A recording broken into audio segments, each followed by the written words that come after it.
Mr. Banjo, how's it going, dude? What are you up to? I'm just playing on a few harps. Here's the Salagi Baikal, doing some lower, slower, meditative playing.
Not one of my favorite harps to play, the Baikal, but if you find the frequencies it makes and reinforce them, it does pretty decent. And a little bit of breath, but you just can't hammer on it, can't get this harp moving quickly. It's a really cool looking harp. It's like a long, silvery coated, I don't know if it's coated in zinc or nickel or something. And the end of it, it's like a lot of Salagi harps. It's got some solder on it, but this has a wire wrapped around it. I think I need to take the wire trigger on it and polish it a little bit smoother because it's kind of rough. And I think that's where I do get some clicking when I'm not sliding my finger past it correctly and when it's kind of hanging up as a rough trigger will. So, and I haven't decided how to smooth it yet. I wonder if some really fine emery cloth, really fine sandpaper, and just sand it a little bit will probably clear that right up.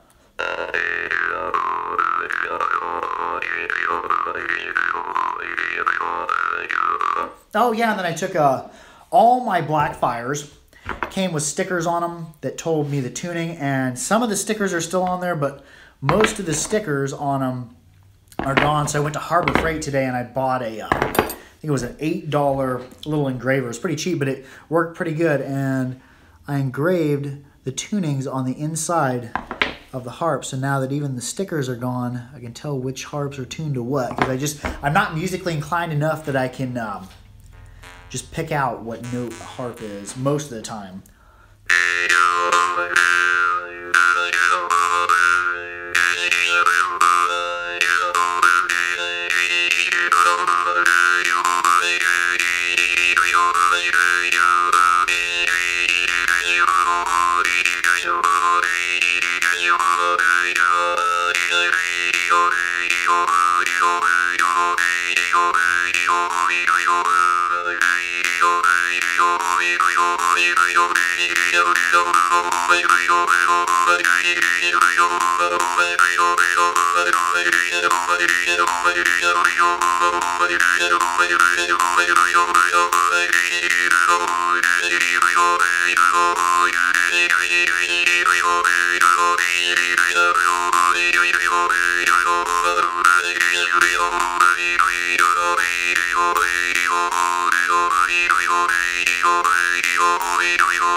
Oh, wow. I really wasn't expecting to fall into the harp that much, but I just picked up a random black fire as one in F and kind of dried out from that.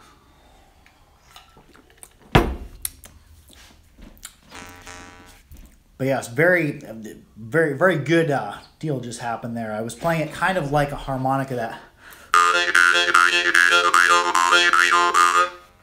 and I'm not sure, I've never played a harmonica before, but that's just my rendition of how I think it would be played. That breathing out, breathing in, breathing out, breathing in, and just massaging the air in and out of that.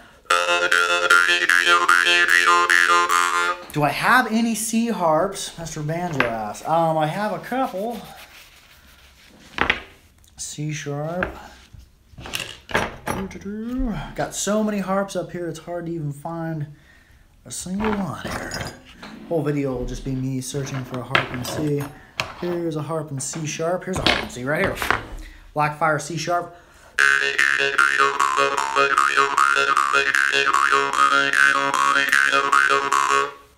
One thing I really like about the Blackfires, they're really good for doing that, punching the inhale and exhale. Here's Blackfire in C.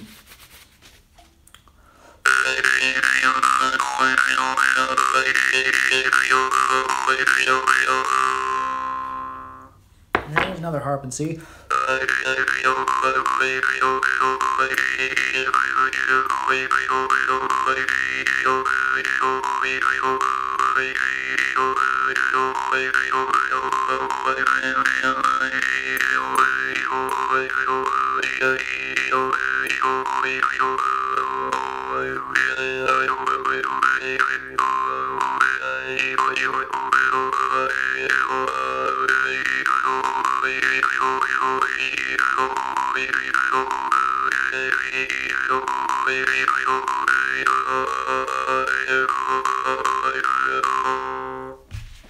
And yeah, easy to get lost in that one. That's a C I made.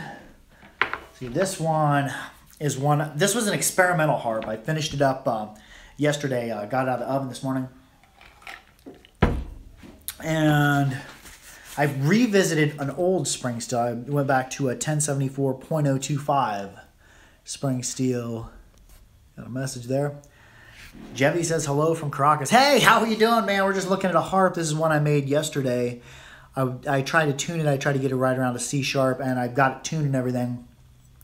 And then the trigger was a little bit too far out when I rebent it in. It kind of ended up being below, I think, a C sharp, but plays really nice. And this is a thicker spring steel. It's got more snap to it, but I made it longer, so I still came out near a C sharp.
And I really dig that harp. There I was also doing some, getting all sorts of notifications. There I was also doing some overhand plucking and slapping my cheek and pulling it just a little bit there. That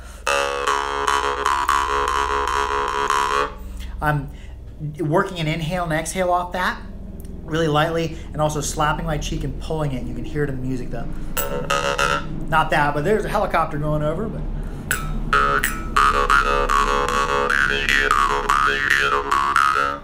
bye, helicopter. Thanks for stopping by.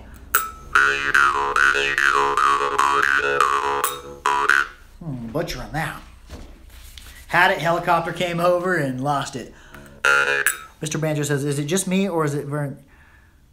You do hear harps in some places. If you want to hear harps and music, check out Aaron Szilagyi, the son of the guy who makes the Szilagyi harps. He's in a band called Zord. Check them out. They're a Hungarian band. I think it's a fiddle and him playing harp and something else. Check out Third Pulse as well, Neptune Shapoten. I'm going to say Shapoten, but it's actually pronounced Shapota. Neptune Shapoten. He's in a band called Third Pulse. It's him on the harp, then a dude on the didgeridoo, and a dude beatboxing. Very, very cool. Airtist on... You find him on YouTube. It's a band that Aaron Szilagyi used to be in. Was really cool as well. Steve Magana says, too bad there's not an easy way... Oh, yeah. He says, too bad there's not an easy way to link like a jam session. That would be cool if there was like a conference and like there were like 4 or 5 little squares of us playing and the sound coming off it, and like a computerized online jam session, like Friday night jaw harp jam, dude. That is a good idea. That'd be the way, man.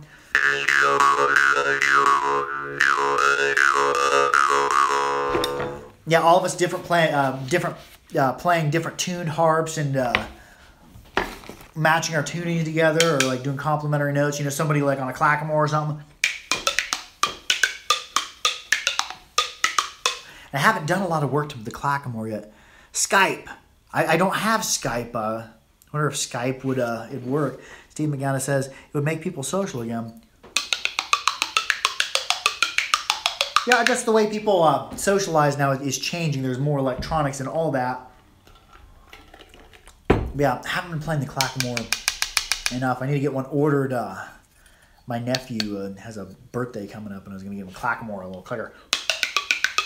That's like almost like a jaw harp, but you know, it's not metal and it's not going to hurt a kid. It's made out of wood. And you put your lips up against it. And you can kind of manipulate the sound a little bit, just like a jaw harp. And Waylon Harmon was saying that you can play with anybody in any tuning with a clackamore because it's just percussive.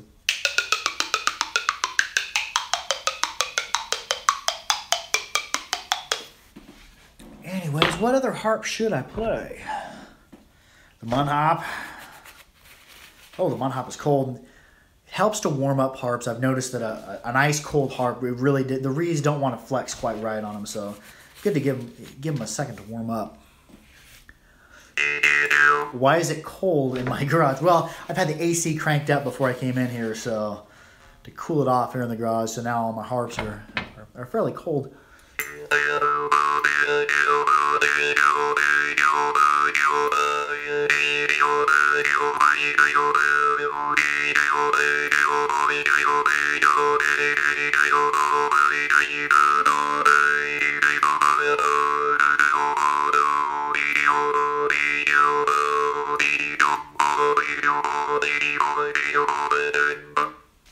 I think it's time to do some Marchang Plan.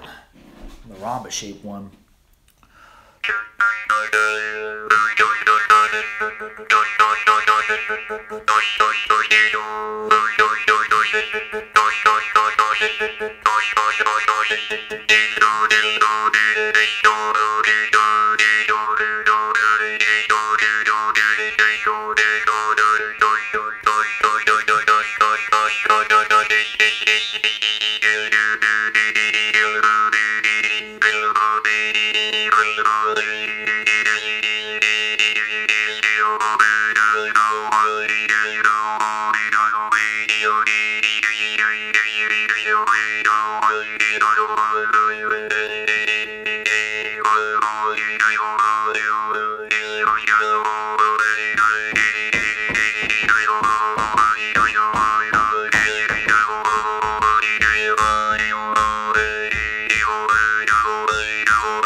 Steve McGannis says, off the top of your head, do you know the name of the percussive instrument that is wooden or plastic? I'm pretty sure you flick it and it's...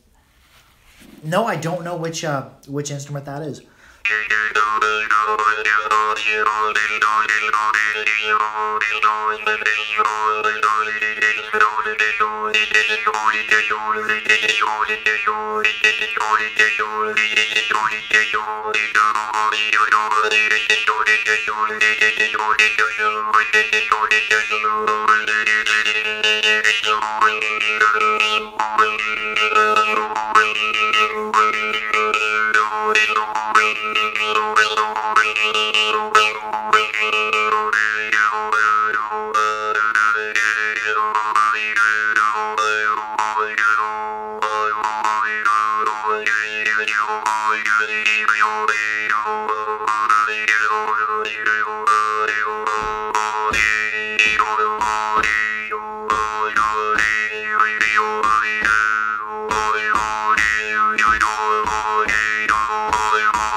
Jeffy says that sound is similar to the brimbao from Brazil.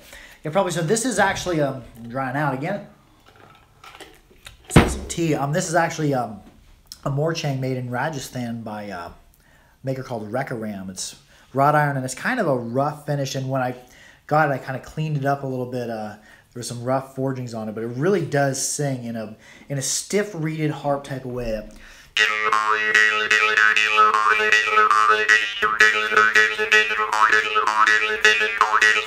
Really picks up the subtleties, the nuances of percussive noises. Like when I do percussive noise, I don't do a lot of hard, I do a lot of percussive noise with the tip of my tongue and the back part of my tongue. That I'm just ha-la-la, ha-la-la.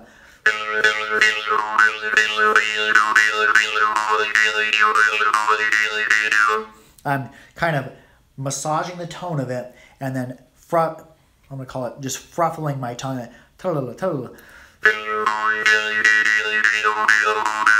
There's some inward breaths and outward breaths to really get the sound rolling, and then doing some percussives.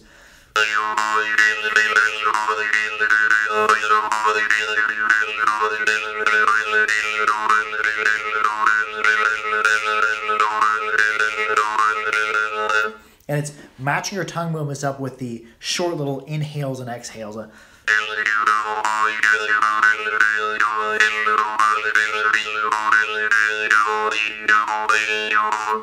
Steve Magana says, reminds me of the didgeridoo, getting in the groove. Yeah, didgeridoos are gnarly.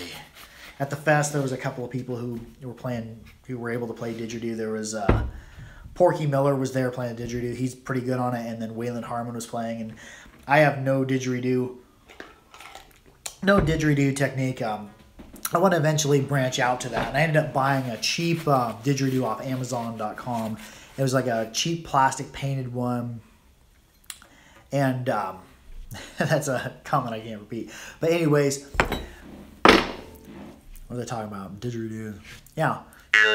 Bought a cheap didgeridoo, and I just couldn't build any back pressure. And then when I was at the fest, I played Porky Miller's didgeridoo, and I was actually able to get a drone, actually able to get some, hey, Nate Dogs, what's up? Hey, how y'all doing? Just talking about harps and didgeridoo. But yeah, I couldn't build any back pressure out of the cheap harp, or cheap didgeridoo. Then I might look into either building a didgeridoo out of PVC, seeing if I can have some success with that, or ordering a decent didgeridoo and not a cheap plasticky one. Because at work I can, our insulation deals are shipped on these big long tubes, and those tubes I can actually drone and build a little bit of back pressure into them as well, but the cheap didgeridoo, I've had no luck in that. It might just be because I'm not very good on a didgeridoo. Harp I've been playing a lot this week is Masco Average. Steve McGanna says, I'm working with the Snoopy harp, but still love it. Yeah, that's similar to the Hobby Lobby mouth harp. That was the first harp I started out on. And had a hernia surgery and had like 7 weeks off work, and ended up being in a Hobby Lobby with my wife and picked it up. And it doesn't play very well, but it did give me my start. There's a little bit of everything there, but just in reduced amounts. A little bit of breath.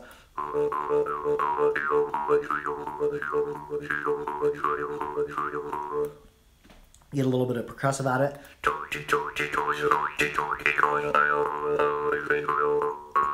Got to be careful a little bit. If you're an outward player, and especially a beginner, your finger can hang up on this. And this is a stiff reeded one where if it smacks you in the teeth, it's not gonna be the highlight of your day that snags on your finger, pulls it out of the way, and bam, right back up against your teeth. But yeah, good start. Yeah, I've been playing on the Masco Average in D sharp. This harp's quite a bit louder. We'll move it back. Steve McGanna says he wondered if he could bend the trigger. Is yours not looped? Here? Is that what you're talking about?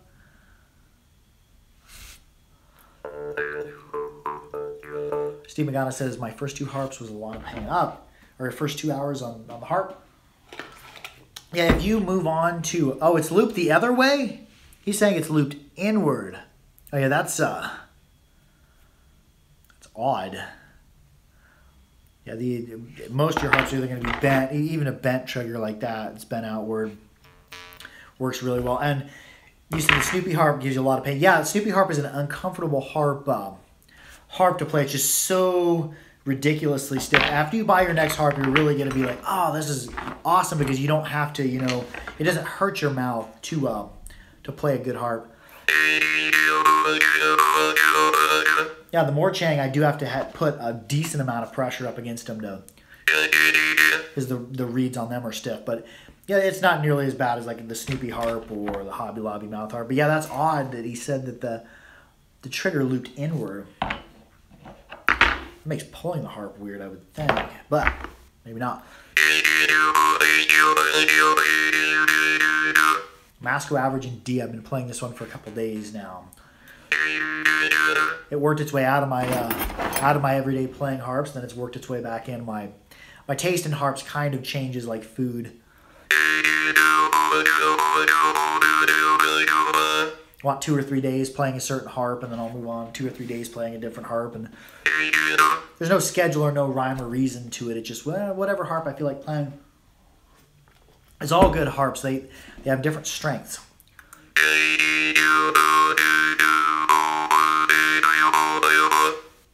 Masco has a lot of strength. It has very, very tight gaps on it. Really loud. The trigger, the reed is a little stiff, but it's really loud.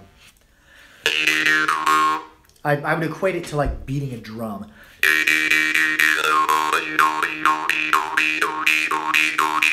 You can add a little drum beat in there, taking your pinky. I like to take my pinky and drum it up against there.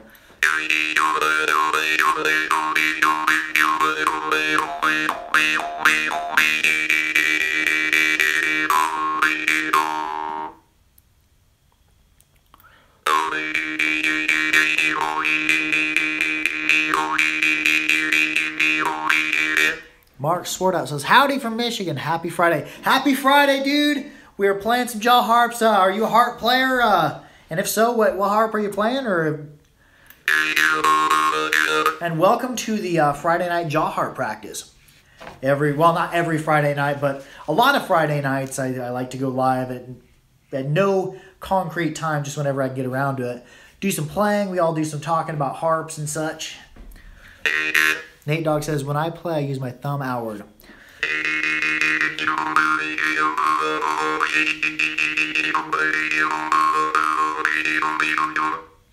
You can really get a harp bouncing really fast with that outward thumb or inward thumb. Just do you rest your two fingers on your hand when you do that, or is your whole hand moving? Nate Dogg says, yep. Saying prefer middle finger.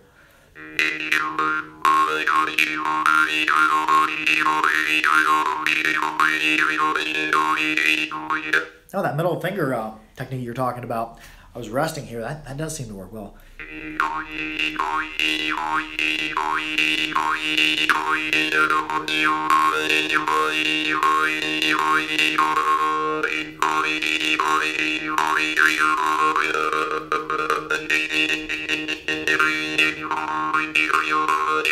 Now, for using the thumb, I do like plucking inward a little bit better and mixing in some outward strokes.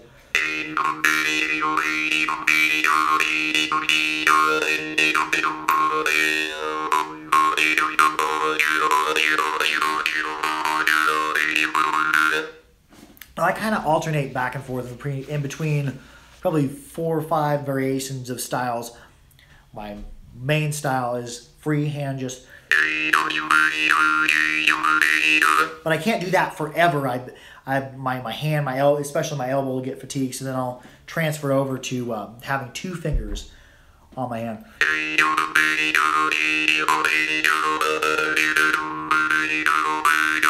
Like this average, I've got to be a little bit further out, so I'm kind of letting my fingers drift off there and keeping contact with the corner of the palm of my hand there.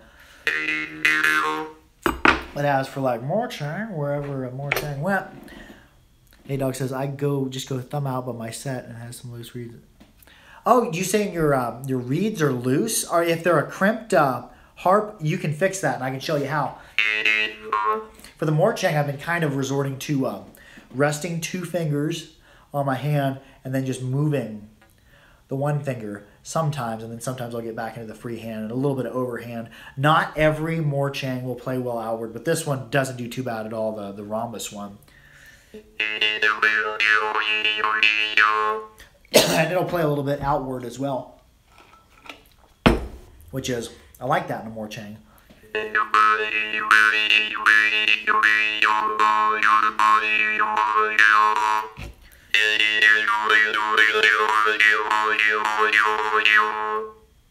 Only thing I've ever noticed about it is sometimes I got to put quite a bit of pressure up against my teeth. Sometimes it'll slide just a little bit past my teeth for a second if I'm not paying attention.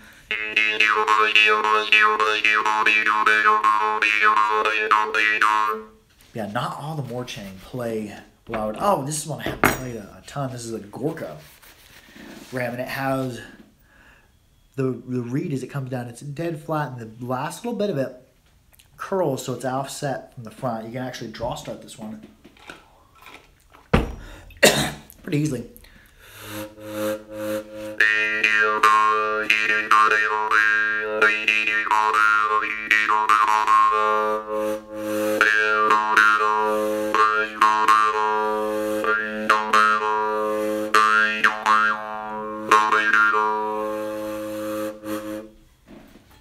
And don't have a ton of air to keep them going in.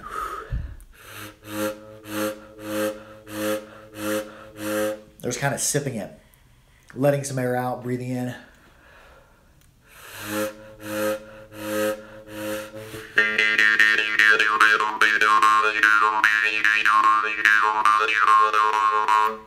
Steve Magana says, will it ruin it if you bend the 45-degree trigger straight or any other bend? Are you saying that your trigger is 45 degrees away from the plane of the harp? Like if the harp's running in flat, your trigger is 45. Most harps are going to benefit from a trigger being 90 degrees, dead set at 90, or slightly recurved in. When you start getting out here, like at 45 degrees, the elbow is too long. And what happens, I think, is this elbow out like this, as it's doing its vibration, because not only is it going up and down, it's vibrating like this. Oh, he meant 90 degrees. But we'll just go over this for a second. If you're out at a 45, the whole reed is vibrating, and then the elbow vibrates, and it causes this reed to kind of whip around. If it's at a 90 degrees, it can do its vibration and still travel straighter because it has to vibrate like this a little bit too. But he says at 90 degrees, and you're saying that you want to change the angle that your trigger's at. You say it's at 90. You can go recurved in a little bit if it helps your plucking style. Sometimes I'll recurve. See if I've got one here. There it is. Well, that one's, it's at a 90, but it's kind of recurved in, and they offset the trigger a little bit, did that teardrop shape. That's a shape I've been after for a while. I got it in this one, that harp that I was playing, and it's already found a home. But anyways, what are you trying to get out of moving the trigger, inward or outward? That's the thing to think about before you move it. Now you can, a couple things we can talk about here is tuning of harps. If you want to raise the tone of the harp, you can take this trigger and you can file a little bit off the sides. What we're doing is we're getting rid of the extra weight, or getting rid of some weight, so it'll vibrate faster. There's less weight against it. And if you want to lower the tone, you can do just a little bit of filing down here at the base. And that will cause it to be not as springy, not as rigid there, so it will it'll vibrate slower. But any bit that you take off your reed, you should definitely, whether it be at the trigger or even at the back where you're not playing, it should definitely be filed or sanded smooth, because a reed that's rough is more prone to cracking.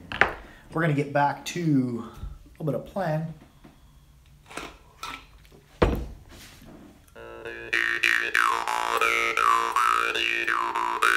Steve Magana says, it's fine, just discovered sounds. Won't making a gap. We'll talk some other bits about harping. Now your gaps on your Snoopy harp are probably pretty big. This is big gaps. This is the gaps on what would be a Hobby Lobby mouth harp or a Snoopy. This would be like gaps on a harp that I make. Here's gaps on a, can't show it. There we go. Gaps on a Sloggy. You want tight gaps. These are gaps on like a Hobby Lobby mouth harp or a Snoopy. They're too big and the decks aren't sharp, and you notice the decks are really dull. Mark Swartout says, the ukulele dude has a full day tomorrow festival. Oh, cool. Thanks for stopping by. Glad your allergies are better this. Yeah, it's pretty dry out, so I'm a little bit congested, but yeah, allergies aren't bad. Not like last week. Starting to dry out a little bit from talking and playing. But yeah, it's lost track of, got some comments and lost track of what we were saying. Let's play some of these black fire harps. A, C, where's that F one I was playing? Yeah.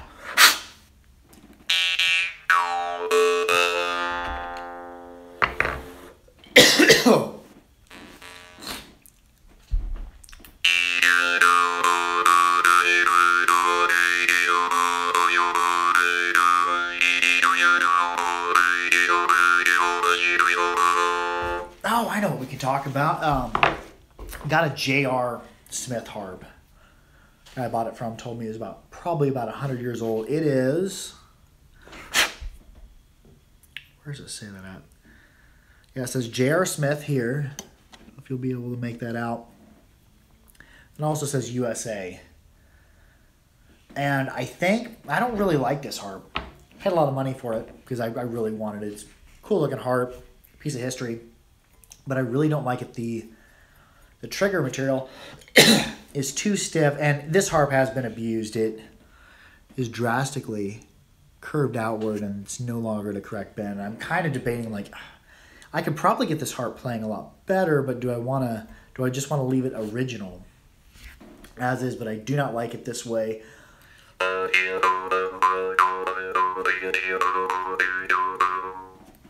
Is that from your worst? No, my worst purchase ever. And I am still glad that I bought this J.R. Smith, because it's a old harp, probably 100 years old.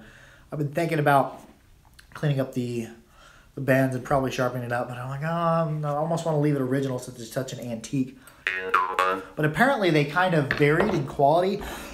Some of the J.R. Smiths were excellent, some of the J.R. Smiths were okay, and some of them, like this one here, like, is just not good. And I don't think it ever was good, just because of the consistency that it is like hard type of stiff reed. I don't think that was ever a great player, but somebody has played on it a lot, especially outward because it curls. But no, the harp for my worst purchase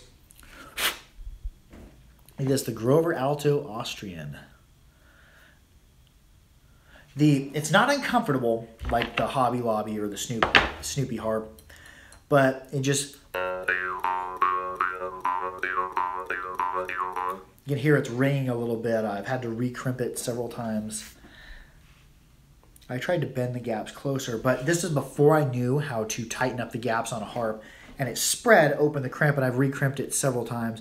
Mr. Banjo says the infamous red harp. Yeah, it's a toy. And I've recrimped it several times, but there just isn't enough meat on that crimp to really hold hardly anything. What harp should I play now? Oh, but anyways, an update on that. I had moved the harp in a little bit, and it uncrimped it, and then I had to recrimp it. But that's because I just took the harp and I started compressing it together. You need to really, especially on a harp like this, or like a Schluter has a very dainty crimp, you need to protect that. If you're going to adjust it, clamp it in the vise here so the bottom of it can't move so your crimp isn't spreading open. Nate Dogg says, I hate to be a bastard questionnaire, but is there an email your fans can reach out to you? Yeah. Oh, yeah. bebcorp1@gmail.com. All uncapitalized. But yeah, send me an email if you're interested in the harp or talking about harp stuff. But yeah, getting sidetracked. But yes, for adjusting the harp, clamp it in there so it protects it, especially if it's a crimp that's dainty like that. You want to protect that, and then you can make your adjustments here. If you want to adjust the bottoms out, you can clamp it just a little bit further down and then push on the middles of them to bend and flex this area. If you want to move the tips in, clamp it about here and then just press and move the tips in. Yeah. I'm going to play one more song here. I've ran out of tea and I'm starting to dry out. It's bebcorp1@gmail.com. BEBBCORP1@gmail. Yep, bebcorp and then 1@gmail.com. Wow, I'm really starting to dry out.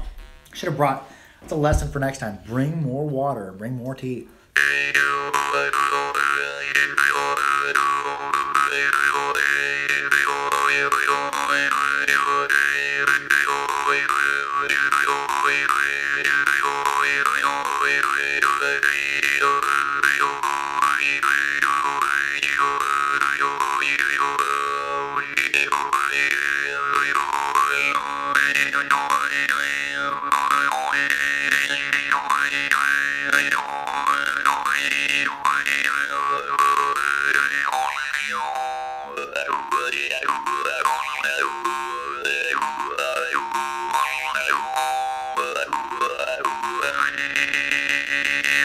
Yep, that's it. @gmail.com.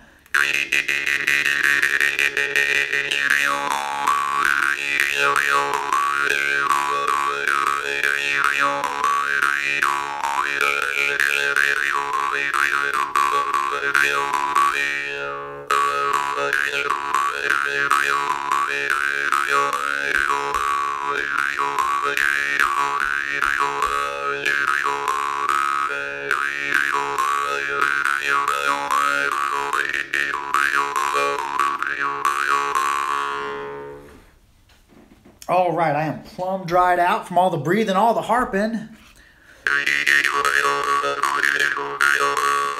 And it is time to wrap it up. Thank you, so much, everyone, for stopping by. Hope you have a great weekend. Hope your harps play well.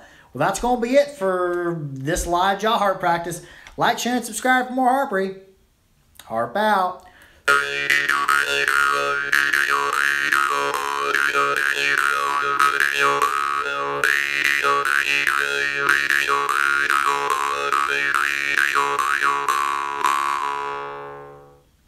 Adios.